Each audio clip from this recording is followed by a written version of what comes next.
Greetings from bedrooms, dorm rooms, living rooms, and bathrooms around the state of California, and welcome to this evening's reading of Measure for Measure with Next Level Theater.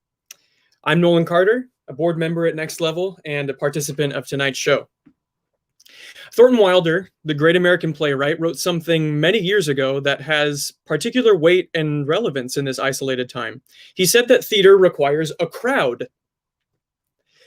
Many of us lament the loss of the crowd this past year and mourn the requirement to perform plays online for a virtual audience.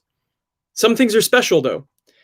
Here we have gathered 5 actors, 2 stage managers and myself, from around the state, representing UC Irvine, Cal State Fullerton, American River College in Sacramento, AMDA College and Conservatory for the Arts in Los Angeles, and Wagner College in Staten Island, New York.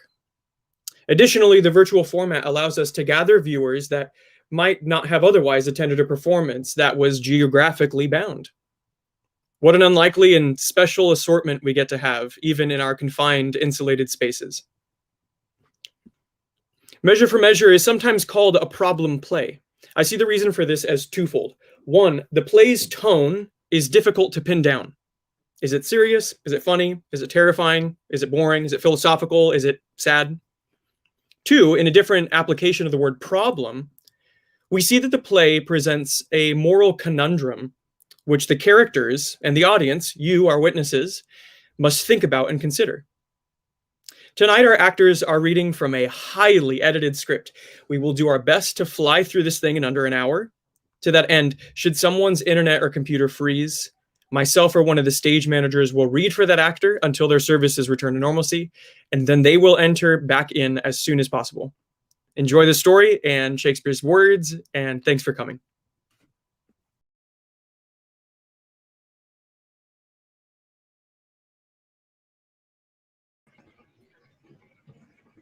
Aeschylus. My lord. I say, bid come before us, Angelo. What figure us think you he will bear? For you must know we have with special soul elected him our absence to supply, lent him our terror, dressed him with our love, and given his deputation all the organs of our own power. What think you of it?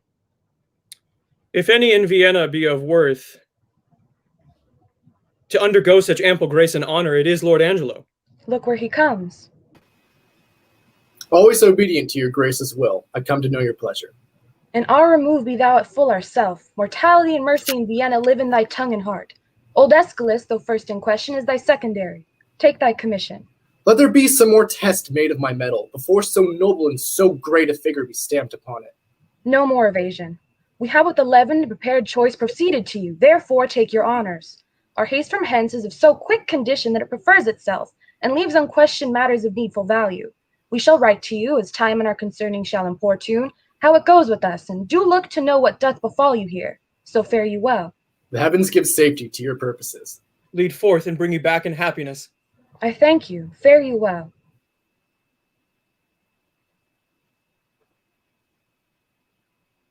I shall desire you, sir, to give me leave to have free speech with you.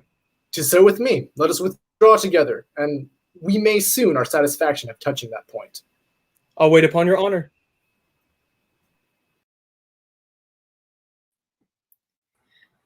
Behold, behold, where Madam Mitigation comes. I have purchased as many diseases under her roof as come to... To what, I pray? Judge. To $3,000 a year or more. A French crown more. How now? Which of your hips has the most profound sciatica? Well, there's one yonder arrested and carried to prison was worth 5,000 of you all. Who's that, I pray thee? Marry, sir, that's Claudio, Signor Claudio. Claudio, to prison 'tis not so. Nay, but I know 'tis so. I saw him arrested, saw him carried away, and which is more, within these 3 days his head to be chopped off. What, after all this fooling, I would not have it so. Art thou sure of this? I am too sure of it, and it is for getting Madame Julietted with child. Believe me, this may be. He promised to meet me 2 hours since, and he was ever precise in promise-keeping. Besides, you know, it draws something near to the speech we had to such a purpose, but most of all agreeing with the proclamation. Away. Let's go learn the truth of it. Thus, what with the war, and what with the sweat, what with the gallows, and what with poverty, I am custom shrunk. How now? What news with you? Yonder man is carried to prison. Well, what has he done? A woman But what's his offense? groping for trouts in a peculiar river. What, is there a maid with child by him? No, but there's a woman with maid by him. Here comes Signor Claudio, led by the provost to prison, and there's Madame Juliet.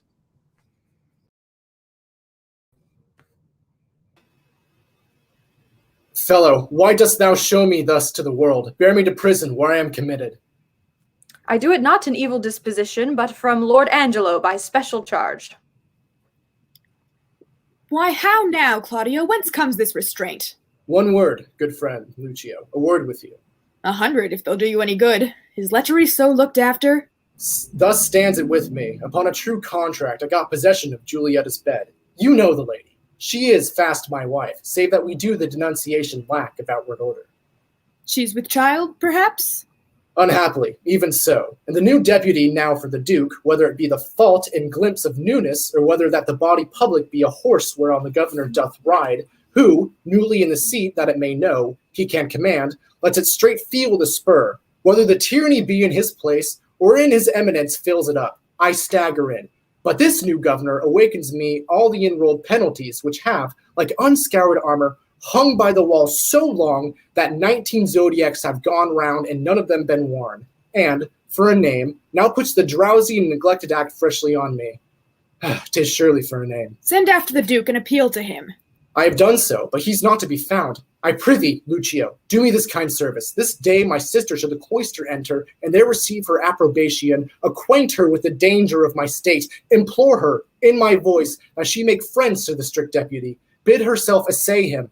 I have great hope in that, for in her youth there is a prone and speechless dialect, such as move men. Beside, she hath prosperous art when she will play with reason and discourse, and well she can persuade. I pray she may. All to her. I thank you, good friend Lucio. Within 2 hours. Come, officer, away. I have delivered to Lord Angelo, man of stricture and firm abstinence, my absolute power and place here in Vienna, and he supposes me travel to Poland, for so I have shewed it in the common ear, and so it is received. Now to the point. We have strict statutes and most biting laws, the needful bits and curbs to headstrong weeds, which for this 19 years we have let slip, and liberty plucks justice by the nose. The baby beats the nurse, and quite athwart goes all decorum. And as it was my fear, since 'twas my fault to give the people scope, 'twould be my tyranny to strike and gall them for what I bid them do. For we bid this be done when evil deeds have their permissive pass and not the punishment.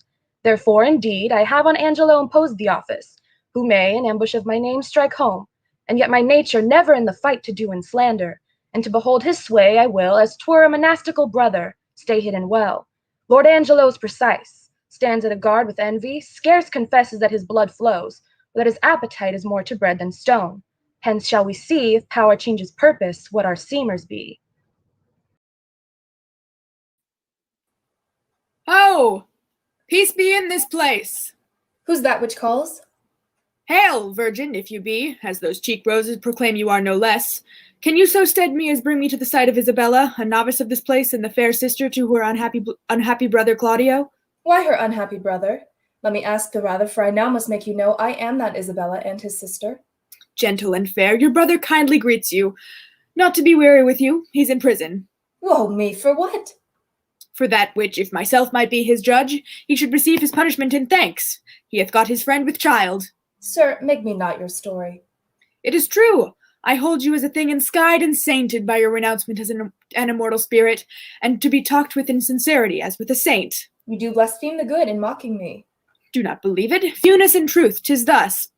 Your brother and his lover have embraced, as those that feed grow full, as blossoming time that from the seedness the bare fallow brings to teeming foison, even so her plenteous womb expresses his full tilth and husbandry.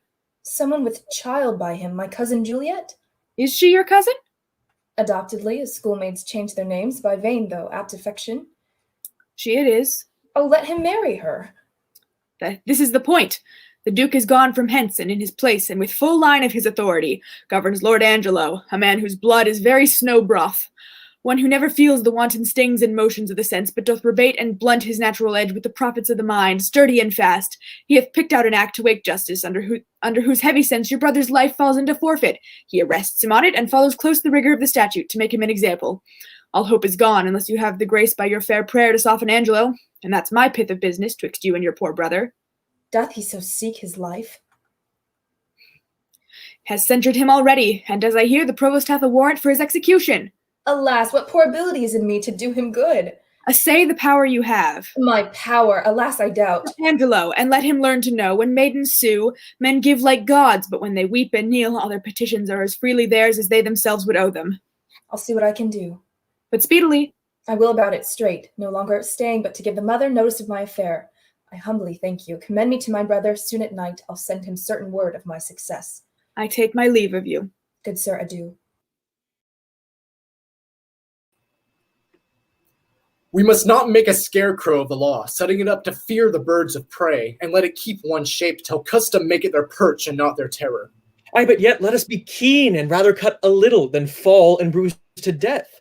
Alas, the gentleman whom I would save had a most noble father.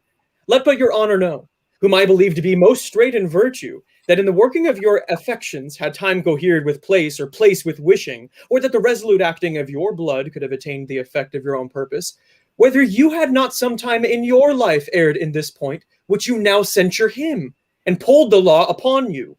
'Tis one thing to be tempted, Aeschylus, another thing to fall. I not deny the jury, passing on the prisoner's life, may in the sworn 12 have a thief or two guiltier than him they try up on the stand. You may not so extenuate his offense, for I have had such faults, but rather tell me, when I, that censure him, do so offend, let mine own judgment pattern out my death, and nothing come impartial. He must die. Be it as your wisdom will. Have Claudio be executed by 9 tomorrow morning. Bring him his confessor. Let him be prepared, for that's the utmost of his pilgrimage. Will heaven forgive him, and forgive us all. Some rise by sin, and some by virtue fall. Now what's the matter, Provost? Is it your will Claudio shall die tomorrow? Did I not tell thee yea? Hast thou not ordered? Lest I might be too rash, under your good correction I have seen when, under execution, judgment hath repented o'er his doom. Well, let that be mine. Do you your office, or give up your place, and you shall well be spared. I crave your honour's pardon. What shall be done, sir, with the groaning Juliet? She's very near her hour. Dispose of her to some more fitter place, and that with speed.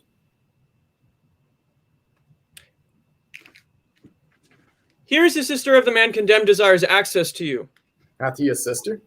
Ay, my good lord, a very virtuous maid, and to be shortly of a sisterhood, if not already. Well, let her be admitted. See you the fornicatress be removed. Let her have her needful, but not lavish means. There shall be order for it. God save your honor. You're welcome. What's your will? I am a woeful suitor to your honor. Please, but your honor, hear me. Well, what's your suit? There is a vice that most I do abhor, and most desire should meet the blow of justice, for which I would not plead, but that I must, for which I must not plead, but that I am at war twixt will and will not. Well, the matter? I have a brother is condemned to die. I do beseech you, let it be his fault, and not my brother. Condemn the fault and not the actor of it? Why, every fault's condemned, ere it be done. I had a brother then. Heaven keep your honor. Give not o'er so. To him again entreat him. Kneel down before him, hang upon his gown. You are too cold. Again to him, I say. Must he needs die? Maiden, no remedy. Yes, I do think that you might pardon him, and neither heaven nor man grieve at the mercy. I will not do it. But can you, if you would? Look, what I will not, that I cannot do. But might you do it and do the world no wrong, if so your heart were touched with that remorse as mine is to him? He's sentenced. 'Tis too late. You are too cold. Too late. Why, no. I that do speak a word may call it back again. Well, believe this, if he had been as you, and you as he, you would have slipped like him. But he like you would not have been so stern. Pray you be gone. I would to heaven I had your potency, and you were Isabel. Should it be thus? No, I would tell what 'twere to be a judge and what a prisoner. Aye, there's the vein.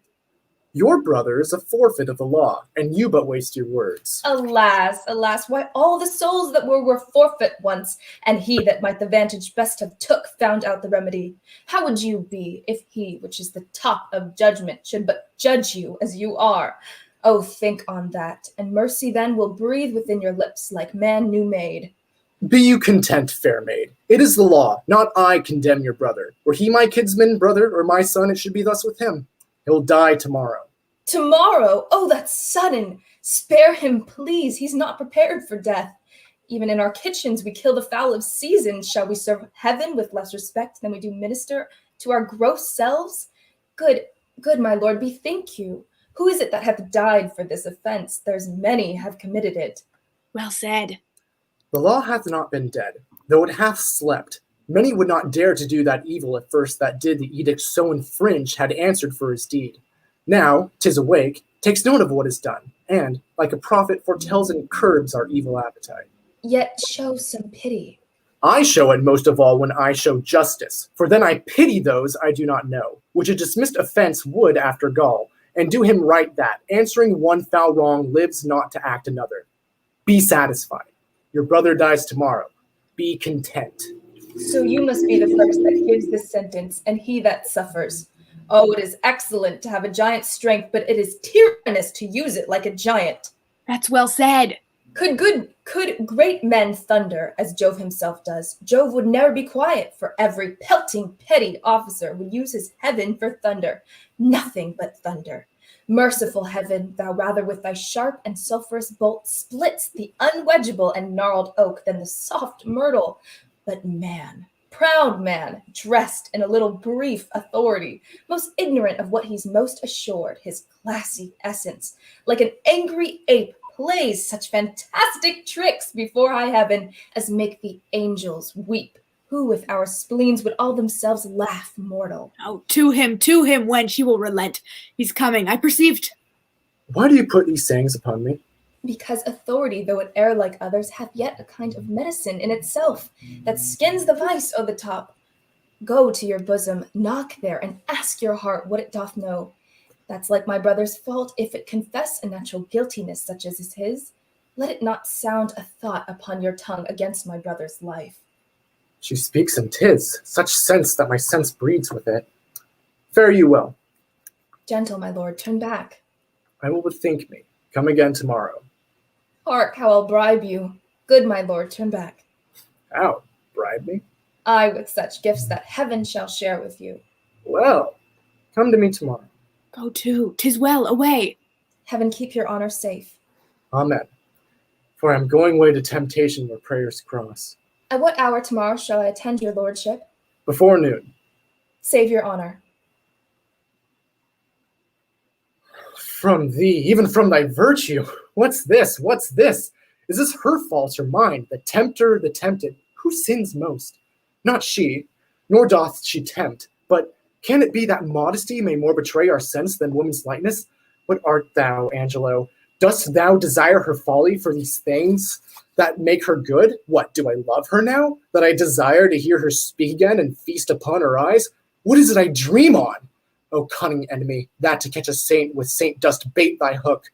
Most dangerous is that temptation that doth goad us on to sin and loving virtue. Never could this strumpet with all her double vigor, art, and nature once stir my temper, but this virtuous maid subdues me quite. Even till now, when men were fond, I smiled and wondered how. Hail to you, provost, so I think you are. I am the provost. What's your will, good friar? Bound by my charity and my blessed order, I come to visit the afflicted spirits here in the prison. Do me the common right to let me see them, and to make me know the nature of their crimes, that I may minister to them accordingly. I would do more than that if it were needful. Look, here comes one, a gentlewoman of mine, who, falling in the flaws of her own youth, hath blistered her report. She is with child, and he that got it sentenced, a young man more fit to do such another offence than die for this. When must he die? As I do think, tomorrow. I have provided for you, stay a while, and you should be conducted. Repent you, fair one, of the sin you carry? I do, and bear the shame most patiently. I'll teach you how you shall arraign your conscience, and to try your penitence, if it be sound, or hollowly put on. I'll gladly learn. Love you the man that wronged you? Yes, as I love the woman that wronged him. So then it seems your most offenseful act was mutually committed. Mutually. Then was your sin of heavier kind than his? I do confess it and repent it, father. There rest. Your partner, as I hear, must die tomorrow, and I am going with instruction to him. Grace go with you, benedicite. Must die tomorrow. O injurious love that respites me a life whose very comfort is still a dying horror. 'Tis pity of him. When I would pray and I think and pray to several subjects. Heaven hath my empty words, whilst my invention, hearing not my tongue, anchors on Isabel. Heaven in my mouth, as if I only but chew his name, and in my heart the strong and swelling evil of my conception. How now, who's there? One Isabel, a sister, desires access to you. Teach her the way. Oh heavens, why does my blood thus muster to my heart, making both it unable for itself and dispossessing all my other parts of necessary fitness? How now, fair maid? I am come to know your pleasure. That you might know it would much better please me than to demand what 'tis. Your brother cannot live. Even so, heaven keep your honor. Yet may he live a while, and it may be as long as you or I, yet he must die. Under your sentence. Yea. When I beseech you, then that in his reprieve longer or shorter he may be so fitted than his soul sicketh not. Fie these filthy vices. It were as good to pardon him that hath from stolen nature a man already made, as to remit their saucy sweetness that do coin heaven's image in stamps that are forbid. 'Tis all as easy falsely to take away a life true made as to put metal and restrained means to make a false one. 'Tis set down so in heaven, but not in earth.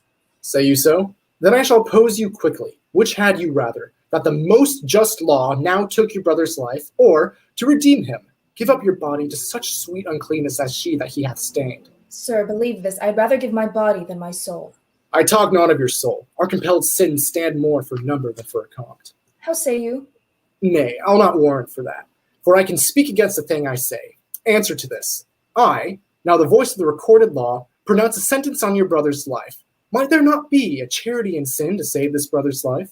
Please you to do it. I'll take it as a peril to my soul. It is no sin at all, but charity.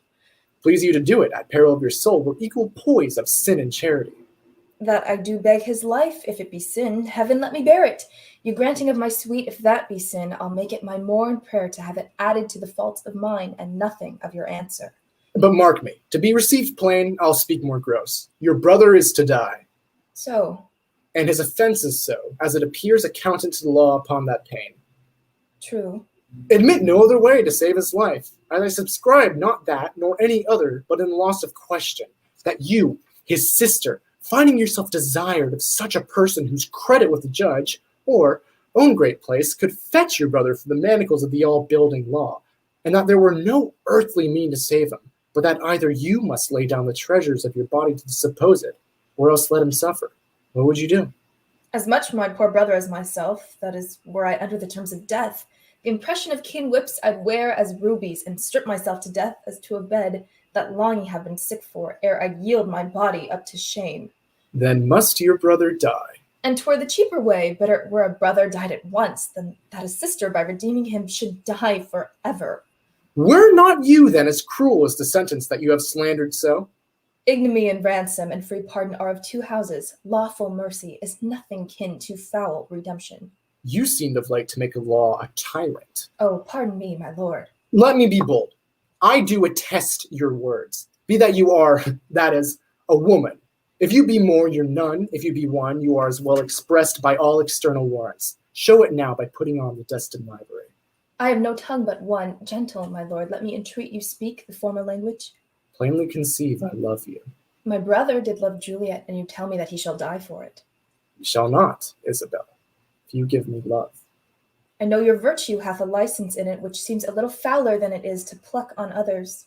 Believe me, on mine honor, my words express my purpose.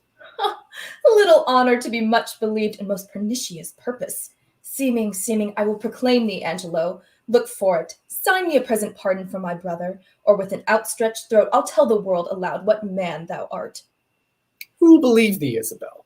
My unsoiled name, the austereness of my life, my vouch against you, and my place in the state will sow your accusation overway, that you shall stifle in your own report and smell of calumny. I have begun, and now I give my sensual race the rein. Fit thy consent to my sharp appetite, lay by all nicety and prolixious blushes that banish what they sue for. Redeem thy brother by yielding up thy body to my will, or else he must not only die the death, but thy unkindness shall his death draw out to lingering sufferance. Answer me tomorrow, or, by affection that now gives me most, I'll prove a tyrant to him. As for you, say what you can.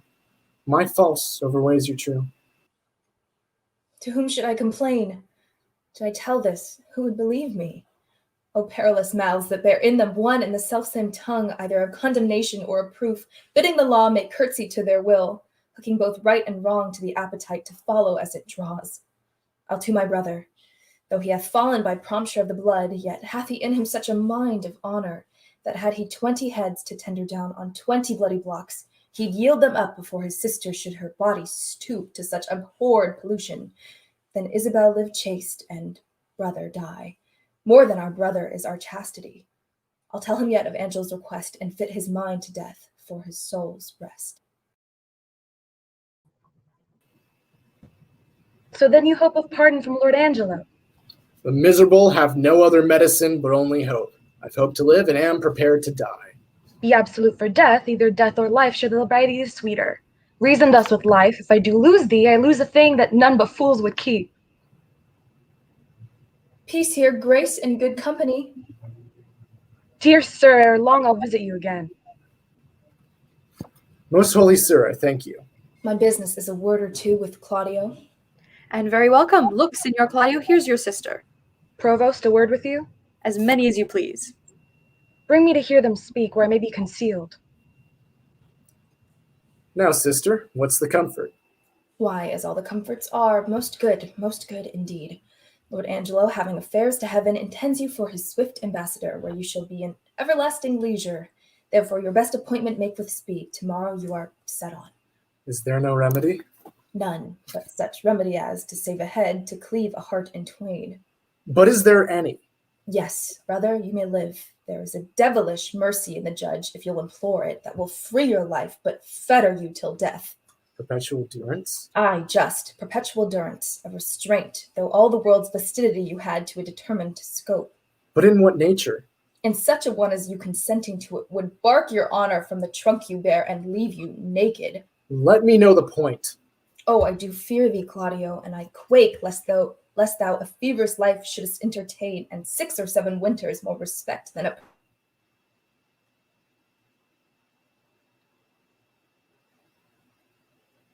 perpetual honor.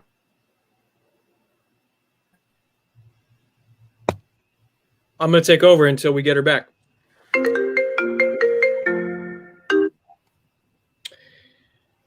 Then a perpetual honor. Darest thou die? The sense of death is most in apprehension, and the poor beetle that we tread upon in corporal sufferance finds a pang as great as when a giant dies. Why give you me this shame? Think you I can a resolution fetch from flowery tenderness? If I must die, I will encounter darkness as a bride and hug it in mine arms.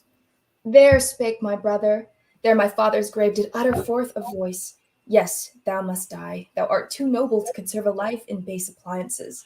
This outward sainted deputy, whose settled visage and deliberate word nips youth eye the head, and follies doth amew, as falcon doth the fowl, is yet a devil, his filth within being cast, he would appear a pond as deep as hell. The Prenzy Angelo. Oh, 'tis the cunning livery of hell, the damnedest body to invest and cover and Prenzy guards. Dost thou think, Claudio, if I would yield him my virginity, thou mightst be freed? Oh, heavens, it cannot be. Yes, he would give it thee from this rank offense, so to offend him still. This night's the time that I should do what I abhor to name, or else thou diest tomorrow. Thou shalt not do it. Oh, were it but my life, I'd throw it down for your deliverance as frankly as a pin. Thanks, dear Isabel. Be ready, Claudio, for your death tomorrow. Yes, he has affections in him, and thus can make him bite the law by the nose, when he would force it. Sure, it is no sin, or the deadly 7, it is the least. Which is the least? If it were damnable, he being so wise, why would he for the momentary trick be perpetually fined? Oh, Isabel! What says my brother? Death is a fearful thing. And shamed life a hateful. Aye, but to die and go we know not where, to lie in cold obstruction and to rot the weariest and most loathed worldly life that age, ache, penury, and imprisonment can lay on nature is a paradise to what we fear of death. Alas, alas. Sweet sister, let me live. What sin you do to save a brother's life, nature dispenses with the deed so far that it becomes a virtue. Oh, you beast! Oh, faithless coward! Oh, dishonest wretch! Wilt thou be made a man out of my vice? Is not a kind of incest to take life from thine own sister's shame? What should I think? Heaven shield my mother, played my father fair for such a warped slip of wilderness, ne'er issued from his blood. Take my defiance, die, perish. Might but my bending down reprieve thee from thy fate, it should proceed. I'll pray 1,000 prayers for thy death, no word to save thee. Nay, hear me, Isabel. Oh, fie, fie, fie, thy sin's not accidental, but a trade. Mercy to thee would prove itself a bawd, 'tis best thou die quickly. Oh, hear me, Isabella. Vouchsafe a word, young sister, but one word. What is your will? Might you dispense with your leisure, I would by and by have some speech with you. The satisfaction I would require is likewise your own benefit. The hand that hath made you fair hath made you good. The assault that Angelo hath made to you, fortune hath conveyed to my understanding, and but that frailty hath explains for his falling, I should wonder at Angelo. How will you do to content this substitute, and to save your brother? I am now going to resolve him. I had rather my brother die by the law than my son should be unlawfully born. But oh, how much is the good Duke deceived in Angelo! If ever he return, and I can speak to him, I will open my lips in vain or discover his government. That shall not be much amiss. Yet as the matter now stands, he will avoid your accusation. He made trial of you only. Therefore, fasten ear on my advisings. To the love I have in doing good, a remedy presents itself. I do make myself believe that you most uprighteously do a poor wronged lady a merit benefit. Redeem your brother from the angry law. Do no stain to your own gracious person, and much please the absent duke, if peradventure he shall ever return to have hearing of this business. Let me hear you speak further. Have you not heard speak of Mariana, the sister of Frederick, the great soldier who miscarried at sea? I have heard of the lady, and good words went with her name. She should this Angelo have married, was affianced to her by oath, and the nuptial appointed, between which time of the contract and limit of the solemnity, her brother Frederick was wrecked at sea, having in that perished vessel the dowry of his sister. There she lost a noble and renowned brother, her marriage dowry, which both hath combined her husband, this well-seeming Angelo. Can this be so? Did Angelo so leave her? Left her in tears, and tried not one of them with his comfort. In feud bestowed her on her own lamentation, which she yet wears for his sake. What a merit were it in death to take this poor maid from the world!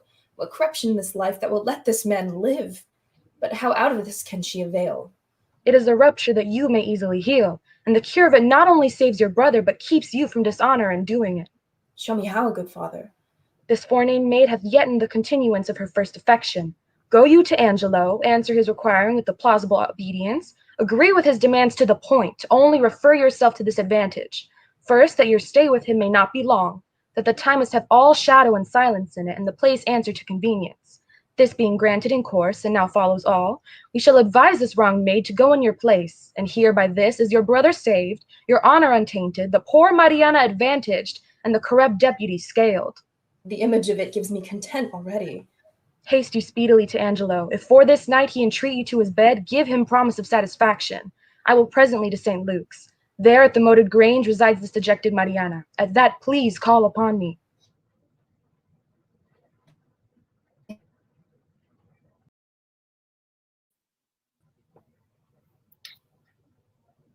Bless you, friar. And you? What news, friar, of the Duke? I know none. Can you tell me of any? Some say he's with the Emperor of Russia, others some he's in Rome. But where is he, think you? I know not where, but wheresoever I wish him well. It was a mad, fantastical trick of him to steal from the state and usurp the beggary he was never born to. Lord Angelo dukes well in his absence. He puts transgression to it. He does well in it. A little more leniency to lechery would do no harm in him. Something too crabbed that way, friar. It is too general a vice, and severity must cure it. Yes, in good sooth, the vice is of a great kindred. It is well allied. They say this Angelo was not made by a man and woman after this downright way of creation. Is it true, think you? How should he be made, then? Some report a sea maid spawned him, some that he was begot between two stockfishes. But it is certain that when he makes water, his urine is congealed ice. That's infallible. You are pleasant, sir, and speak apace. Why, what ruthless thing is this in him, for the rebellion of a codpiece to take away the life of a man? Would the Duke that is absent have done this?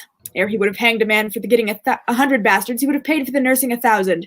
He had some feeling of the sport, he knew the service, and that instructed him to mercy. I never heard the absent Duke much detected for women. He was not inclined that way. Oh, sir, you are deceived. 'Tis not possible. Who, not the Duke? He would be drunk, too. That let me inform you. You do him wrong, surely. Sir, I was an inward of his. A shy fellow was the Duke, and I believe I know the cause of his withdrawing. What, I prithee, might be the cause? No, pardon. 'Tis a secret must be locked within the teeth and the lips, but this I can let you understand. The greater file of the subject held the Duke to be wise. Wise, why no question but he was. A very superficial, ignorant, unweighing fellow. Either this is the envy in you, folly or mistaking, you speak unskilfully, or if your knowledge be much more, it is much darkened in your malice. Sir, I know him and I love him. Love talks with better knowledge, and knowledge with dearer love. Come, sir, I know what I know. I can hardly believe that, since you know not what you speak.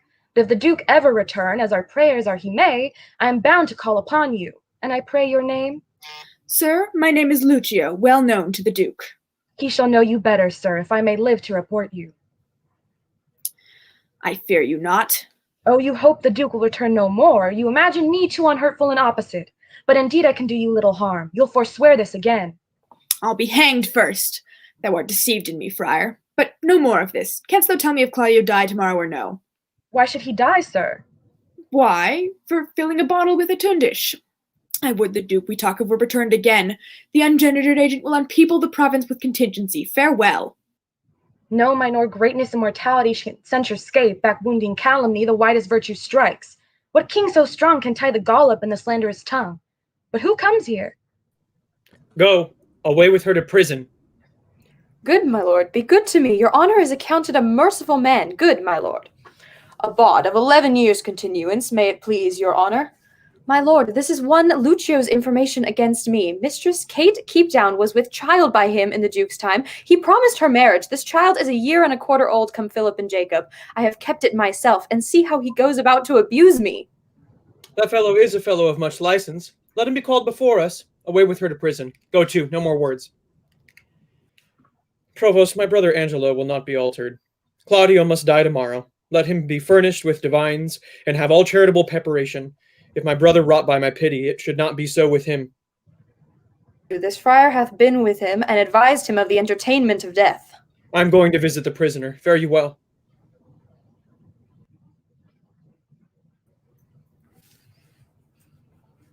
Here comes a man of comfort, whose advice hath often stilled my brawling discontent. I pray you, tell me, hath anybody required for me here today? Much upon this time have I promised here to meet. You have not been inquired after. I have sat here all day. I will call upon you anon for some advantage to yourself. I am always bound to you. Very well met and well come. What is the news from this good deputy? He hath a garden surcumbered with brick, whose western side is with a vineyard backed, and to that vineyard is a planched gate. That makes his opening with this bigger key, this other doth command a little door, which from the vineyard to the garden leads. There I have made my promise upon the heavy middle of the night to call upon him. But shall you on your knowledge find this way? I have taken ado and wary not upon it. With whispering most guilty diligence and action all of precept, he did show me the way twice o'er. Are there no other tokens between you agreed concerning her observance? No, none, but only a repair I the dark, and that I have possessed him my most stay can be but brief. 'Tis well borne up indeed. I have not yet made known to Mariana a word of this. What ho within, come forth. I pray you be acquainted with this maid. She comes to do you good. I do desire the like. Do you persuade yourself that I respect you? Good friar, I know you do, and have found it. Take then this your companion by the hand, who hath a story ready for your ear. I shall attend your leisure, but make haste. The vaporous night approaches. Will't please you walk aside? O place and greatness, millions of false eyes are stuck upon thee. Volumes of report run with these false and most contrarious quests upon thy doings. Thousand escapes of wit make thee the father of their idle dreams, and rack thee in their fancies. Welcome, how agreed? She'll take the enterprise upon her, father, if you advise it. It is not my consent, but my entreaty too. Little have you to say when you depart from him, but soft and low, remember now my brother. Fear me not. Nor, gentle daughter, fear you not at all. He is your husband on a pre-contract to bring you thus together. Come, let's go. Our corn's to reap, for yet our tithes to sow.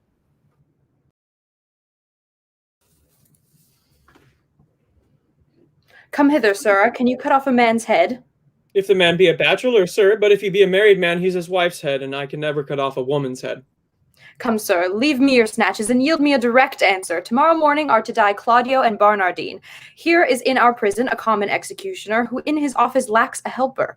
If you will take it on you to assist him, it shall redeem you from your knives. If not, you shall have your full time of imprisonment and your deliverance with an unpitted whipping. For you have been a notorious bawd. Sir, I have been an unlawful bawd time out of mind. But yet I will be content to be a lawful hangman. I would be glad to receive some instruction from my fellow partner.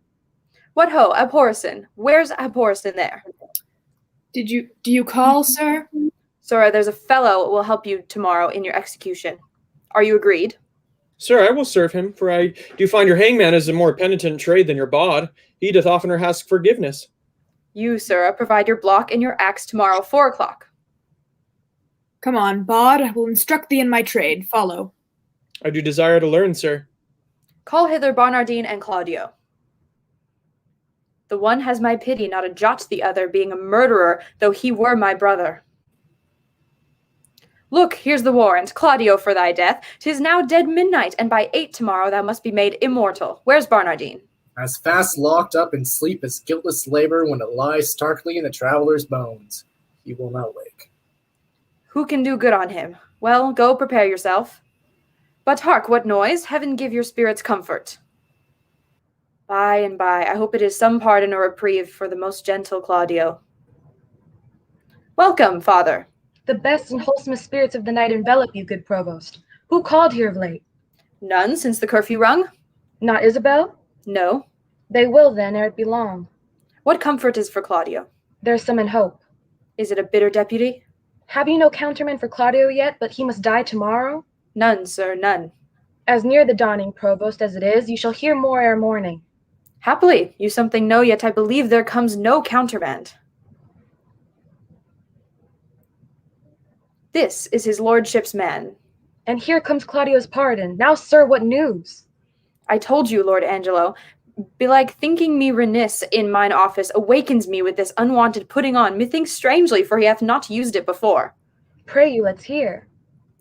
Whatsoever you may hear to the contrary, let Claudio be executed by 4 of the clock, and in the afternoon Barnardine. For my better satisfaction, let me have Claudio's head sent me by 5. Let this be duly performed, with a thought that more depends on it that we must yet deliver. Thus fail not to do your office, as you will answer it at your peril. What say you to this, sir? What is that Barnardine who's to be executed this afternoon? A Bohemian born, but here nursed and bred, one that is a prisoner 9 years old. How came it that the absent duke had not either delivered him to his liberty or executed him? I've heard it was ever his manner to do so. His friends still wrought reprieves for him, and indeed his fact, till now in the government of Lord Angelo, came not to an undoubtful proof. It is now apparent. Most manifest and not denied by himself. Hath he borne himself penitently in prison? How seems he to be touched? A man that apprehends death no more dreadfully, but as a drunken sleep, careless, reckless, and fearless of what's past, present, or to come, insensible of mortality, and desperately mortal. He wants advice. He will hear none. He hath evermore had the liberty of the prison. Give him leave to escape hence. He would not. Drunk many times a day, if not many days, entirely drunk. We have very oft awakened him, as if to carry him to execution, and showed him a seeming warrant for it. It had not moved him at all. More of him anon. Claudio, whom here you have warrant to execute, is no greater forfeit to the law than Angelo, who hath sentenced him. To make you understand this in a manifested effect, I crave but 4 days' respite, for which you are to do me both a present and dangerous courtesy. Pray, sir, and what? In the delaying death.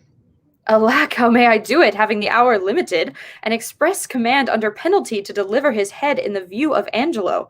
I may make my case as Claudio's to cross this in the smallest. By the vow of mine order I warrant you, if my instructions may be your guide.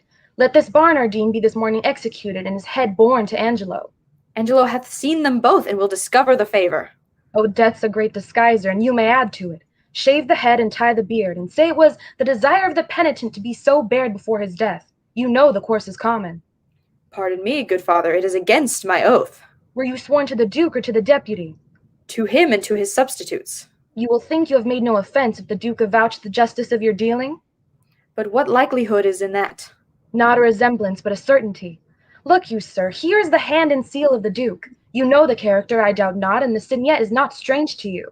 I know them both. The contents of this is the return of the duke. You shall anon overread it at your pleasure, where you shall find within these 2 days he will be here. This is a thing that Angelo knows not. Call your execution with Barnardine's head. I will give him a present shrift and advise him for a better place. Yet you are amazed, but this shall absolutely resolve you. Come away, it is almost nearly dawn. Sirrah, bring Barnardine hither. Master Barnardine, you must be rised and hanged. Master Barnardine.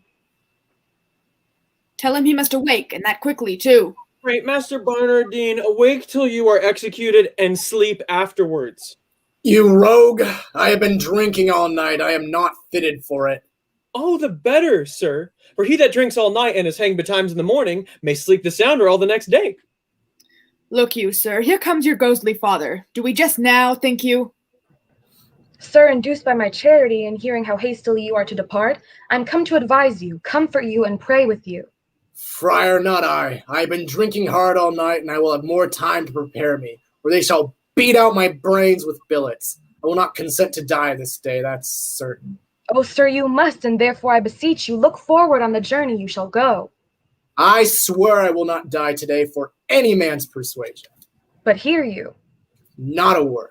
If you have anything to say to me, come to my ward, for thence I will not today. Now, sir, how do you find the prisoner? A creature unprepared, unmet for his death, and transport him in the mind he is where damnable. Here in the prison, father, there died this morning of a cruel fever one Ragozine, a most notorious pirate, a man of Claudio's years, his beard and head just of his color. What if we do omit this reprobate till he were well inclined, and satisfy the deputy with the visage of Ragozine, more like to Claudio? Oh, 'tis an accident that heaven provides. Dispatch it presently. The hour draws on prefixed by Angelo. See this be done and sent according to command, whiles I persuade this rude wretch willing to die. This shall be done, good father, presently. Quick, dispatch and send the head to Angelo. Now will I write letters to Angelo, the provost he shall bear them, whose contents shall witness him I'm here to home, and that, by great injunctions, I am bound to enter publicly. Him I'll desire to meet me at the consecrated fount a league below the city, and from thence, by cold gradation and well-balanced form, we shall proceed with Angelo. Here is the head. I'll make all speed at once. Peace Hobie here. The tongue of Isabel, she's come to know if yet her brother's pardon be come hither, but I will keep her ignorant of her good, to make her heavenly comforts of despair when it is least expected. Ho, by your leave. Good morning to you, fair and gracious daughter. Hath yet the deputy sent my brother's pardon? He hath released him, Isabel, from the world. His head is often sent to Angelo. Nay, but it is not so. It is no other. Show your wisdom, daughter, and your close patience. Oh, I will to him and pluck out his eyes. You shall not be admitted to his sight. Unhappy Claudio, wretched Isabel, injurious world, most damned Angelo. This nor hurts him nor profits you a jot. The Duke comes home tomorrow. Nay, dry your eyes. One of our convent and his confessor gives me this instance. Already he hath carried notice to Aeschylus and Angelo, who do prepare to meet him at the gates, there to give up their power. If you can, pace your wisdom in that good path that I would wish it go, and you shall have your bosom on this wretch, grace of the Duke, revenge is to your heart, and general honor. I am directed by you. This letter then the Friar Peter give. 'Tis that he sent me of the Duke's return. Say by this token he shall bring you thus before the Duke, and to the head of Angelo accuse him home and home. For my poor self I am combined by a sacred vow and shall be absent. Wend you with this letter, command these fretting waters from your eyes, and with a light heart, trust not my holy order if I pervert your course. Who's here? Good even, friar. Where's the provost? Not within, sir. Oh, pretty Isabella, I am pale at mine heart to see thine eyes so red. Thou must be patient. By my troth, Isabel, I loved thy brother. If the old fantastical Duke of Dark Corners had been at home, he had lived. Sir, the Duke is marvellous little beholding to your reports, but the best he is, he lives not in them. Friar, thou know'st not the Duke so well as I do. He's a better woodman than thou takest him for. Well, your answer this one day. Fare ye well. Nay, tarry, I'll go along with thee. I can tell thee pretty tales of the Duke. You have told me too many of him already, sir, if they be true. If not true, none were enough.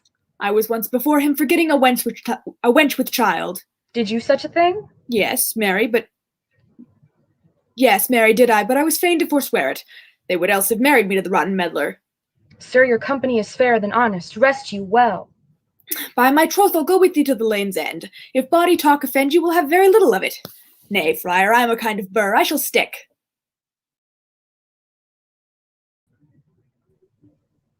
My very worthy cousin fairly met, our old and faithful friend, we are glad to see you. Happy return be to your royal grace. Many and hearty thankings to you both. We made inquiry of you, and we hear such goodness of your justice that our soul cannot but yield you forth to public thanks, for running more requital.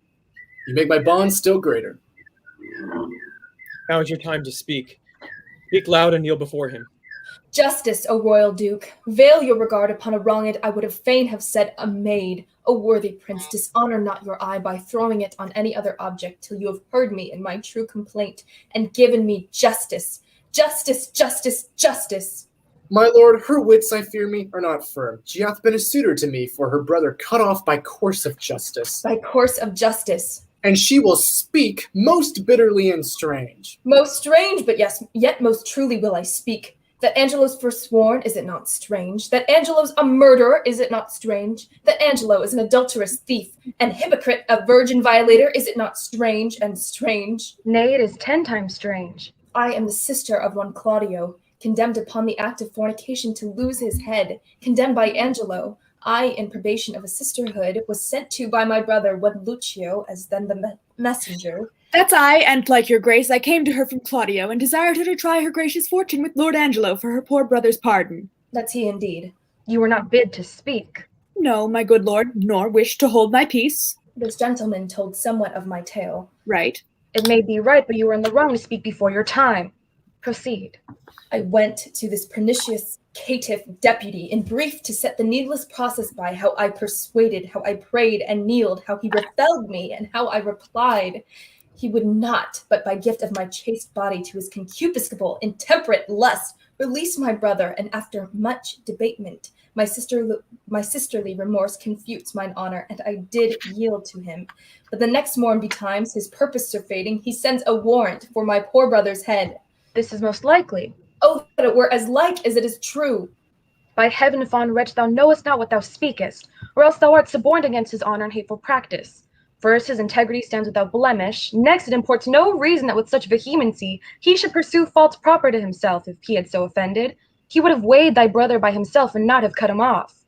Someone has set you on. Confess the truth and say by whose advice thou camest here to complain. And is this all? Then, oh, you blessed ministers above, keep me in patience, and with ripened time unfold the evil which is here wrapped up in countenance. Heaven shield your grace from woe, as I thus wronged hence unbelieved go. I know you'll fain be gone, an officer to prison with her. Shall we thus permit a blasting and a scandalous breath to fall on him so near us? This needs must be a practice. Who knew of your intent in coming hither? One that I would were here, Friar Lodowick. A ghostly father belike. Who knows that Lodowick? My lord, I know him. 'Tis a meddling friar. I do not like the man. Had he been lay, my lord, for certain words he spoke against your grace in your retirement, I had swinged him soundly. Words against me? This is a good friar belike. And to set on this wretched woman here against our substitute, let this friar be found. Blessed be your royal grace. I have stood by, my lord, and I have heard your royal ear abused. First, hath this woman most wrongfully accused your substitute, who is as free from touch or soil with her as she from one ungot. We did believe no less. Know you that Friar Lodowick that she speaks of? I know him for a man divine and holy, not scurvy nor a temporary meddler. My lord, most villainously, believe it. Well, he in time may come to clear himself. But at this instant he is sick, my lord, of a strange fever. Upon his mere request, being come to knowledge that there was complaint intended against Lord Angelo, came I hither, to speak as from his mouth what he doth know is true and false, and what he with his oath and all probation will make up full clear, whensoever he's convented. First for this woman, to justify this worthy nobleman so vulgarly and personally accused, her shall you hear disproved to her eyes till she herself confess it. Good friar, let's hear it. Oh heaven, the vanity of wretched fools, give us some seats. Is this the witness, friar? First let her show her face, and after speak. Pardon, my lord, I will not show my face till my husband bid me. What, are you married? No, my lord. Are you a maid? No, my lord. A widow, then? Neither, my lord. Well, you are nothing, then, neither maid, nor widow, nor wife. My lord, she may be a punk, for many of them are neither maid, widow, nor wife. Silence that fellow, would he had some cause to prattle for himself. Well, my lord. My lord, I do confess I ne'er was married, and I confess besides I am no maid. I have known my husband, yet my husband knows not that he ever knew me. He was drunk then, my lord. It can be no better. For the benefit of silence would thou wert so too. Well, my lord. This is no witness for Lord Angelo. Now I come to it, my lord. She that accuses him of fornication in self-same manner doth accuse my husband, and charges him, my lord, with such a time when I'll dispose I had him in mine arms with all the effect of love. Charges she more than me? Not that I know. No, you say your husband. Why just, my lord, and that is Angelo, who thinks he knows that he ne'er knew my body, but knows he thinks that he knows Isabel's. This is a strange abuse. Let's see thy face. My husband bids me. Now I will unmask. This is that face, thou cruel Angelo, which once thou sworest was worth the looking on. This is the hand which with a vowed contract was fast belocked in thine. This is the body that took away the match from Isabel and did supply thee at thy garden house in her imagined person. Know you this woman? Carnally, she says. Sirrah, no more. Enough, my lord. My lord, I must confess I know this woman. And 5 years since there was some speech of marriage betwixt myself and her, which was broke off for that her reputation was disvalued in levity. Since which time of 5 years I never spake with her, saw her, nor heard from her, upon my faith and honor. Noble prince, as there is sense in truth and truth in virtue, I am affianced this man's wife as strongly as words could make up vows. And, my good lord, but Tuesday night last gone's in garden house he knew me as a wife. As this is true, let me in safety raise me from my knees, or else forever be confixed here, a marble monument. I did but smile till now. Now, good my lord, give me the scope of justice. My patience here is touched. I do perceive these poor informal women are no more but instruments of some more mightier member that sets them on. Let me have my way, my lord, to find this practice out. Send for the friar, my lord, for he indeed hath sent the women unto this complaint. Your provost knows the place where he abides, and he may fetch him. Go do it instantly. And you, my noble and well-warranted cousin, who concerns to hear this matter forth, do with your injuries it seems you best, in any chastisement. I for a while will leave you, but stir not you till you have well determined upon these slanderers. My lord will do it thoroughly. Call that same Isabel here once again. I would speak with her. Come on, mistress. Here's a gentlewoman denies all that you have said. My lord, here comes the rascal I spoke of, here with the provost. In very good time. Speak not to you, to him, till we call upon you. Mum. Sir, did you set these women on to slander Lord Angelo? They have confessed you did. 'Tis false. How? Know you where you are? Where's the Duke? 'Tis he should hear me speak. The Duke's in us, and we will hear you speak. Look, you speak justly. Boldly at least, but oh, poor souls, come you to seek the lamb here of the fox? Good night to your redress. Is the Duke gone? Then is your cause gone too. The Duke's unjust, thus to retort your manifest appeal, and put your trial in the villain's mouth which here you come to accuse. This is the rascal, this is he I spoke of. Why, thou unreverend and unhallowed friar, it's not enough thou hast suborned these women to accuse this worthy man, but in foul mouth and in the witness of his proper ear to call him villain, and then to glance from him to the Duke himself, to tax him with injustice. Take him hence. Be not so hot, the Duke dare no more stretch this finger of mine than dare rack his own. His subject am I not. What, can you vouch against him? Signor Lucio, is this the man that you did tell us of? 'Tis he, my lord. Come hither, good man Baldpate. Do you know me? I remember you, sir, by the sound of your voice. I met you at the prison in the absence of the Duke. Oh, did you so? And do you remember what you said of the Duke? Most notedly, sir. Do you, sir? And was the Duke a fleshmonger, a fool, and a coward, as you then reported him to be? You must, sir, change persons with me, ere you make that my report. You indeed spoke so of him, and much more, much worse. Oh, thou damnable fellow, did I not pluck thee by the nose for thy speeches? I protest I love the Duke as I love myself. Hark! How the villain would close now after his treasonable abuses. Such a fellow is not to be talked withal. Away with him to prison. Where is the provost? Away with him to prison. Stay, sir, stay a while. What resists he? Help him, Lucio. Come, sir, come, sir, come, sir. Go, sir! Why, you bald-pated lying rascal, you must be hooded, must you? Show your knave's visage with a pox to you. Show your sheep-biting face and be hanged an hour. Wilt not off? Thou art the first knave that e'er madest a Duke. First, provost, let me bail these gentle three. Sneak not away, sir, for the friar and you must have a word anon. Lay a hold on him. This may prove worse than hanging. What you have spoke I pardon, sit you down. We'll borrow place of him. Sir, by your leave, hast thou a word or wit or impudence that can yet do my office? If thou hast, rely upon it till my tale be heard, and hold no longer out. Oh, my dread lord, I should be guiltier than my guiltiness to think I can be undiscernible when I perceive your grace like power divine, hath looked upon my passes. Then, good prince, no longer session hold upon my shame, but let my trial be mine own confession. Immediate sentence then, and sequent death, is all the grace I beg. Come hither, Mariana. Say, wast thou e'er contracted to this woman? I was, my lord. Go take her hence and marry her instantly. Do the office friar, which consummate return him here again. Go with him, provost. Come hither, Isabel. Your friar is now your prince, as I was then advertising and holy to your business, not changing heart with habit. I'm still attorneyed at your service. Oh, give me pardon that I, your vassal, have employed and pained your unknown sovereignty. You are pardoned, Isabel. And now, dear maid, be you free to us. Your brother's death I know sits at your heart, and you may marvel why I obscured myself, laboring to save his life, and would not rather make rash remonstrance of my hidden power to let him be so lost. O most kind maid, is the swift celerity of his death, which I did think with slower foot came on, that brained my purpose. But peace be with him. That life is better life, past fearing death, that which lives to fear. Make it your comfort, so happy is your brother. I do, my lord. For this new married man approaching here, whose salt imagination yet hath wronged your well-defended honor, you must pardon for Mariana's sake. But as he adjudged your brother, being criminal and double violation of sacred chastity, and of promise breach thereon dependent for your brother's life, an Angelo for Claudio, death for death. Haste still pays haste, and leisure answers leisure, like doth quit like, and measure still for measure.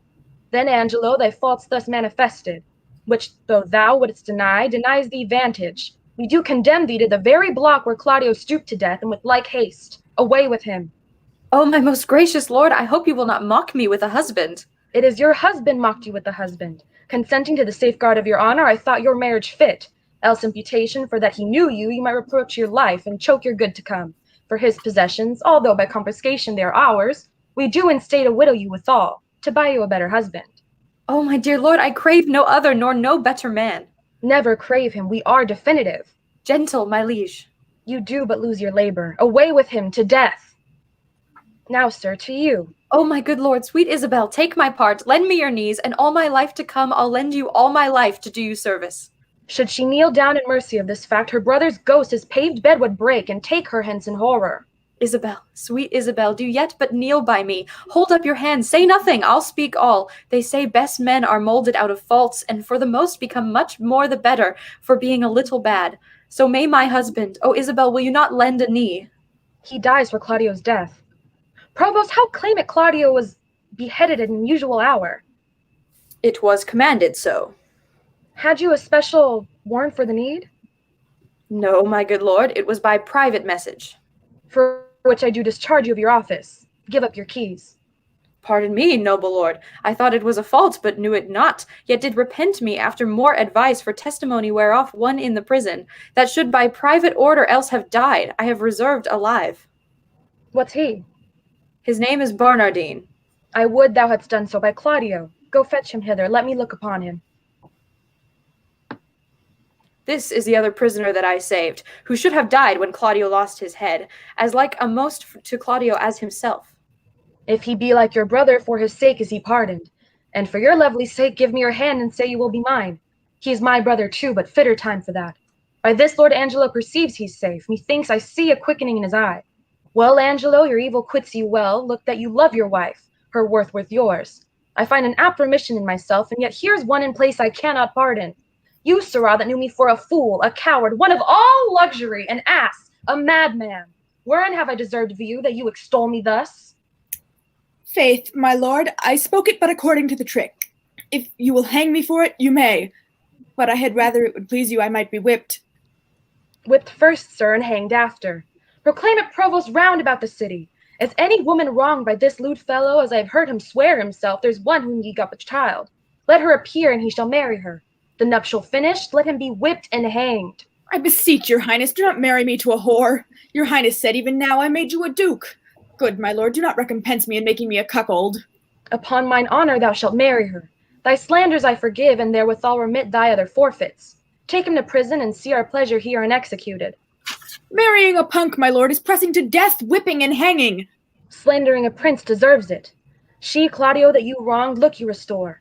Joy to you, Mariana. Love her, Angelo. Thanks, good friend Aeschylus, for thy such goodness. Thanks, provost, for thy care and secrecy. She shall employ thee with worthier place. Forgive him, Angelo, that brought you home, the head of Ragazine for Claudio's. The offense pardons itself. Dear Isabel, I have a motion, much imports your good. Whereto, if you'll a willing ear incline, what's mine is yours, and what's yours is mine. So bring us to our palace, where we'll show what's yet behind, and that's meet you all should know.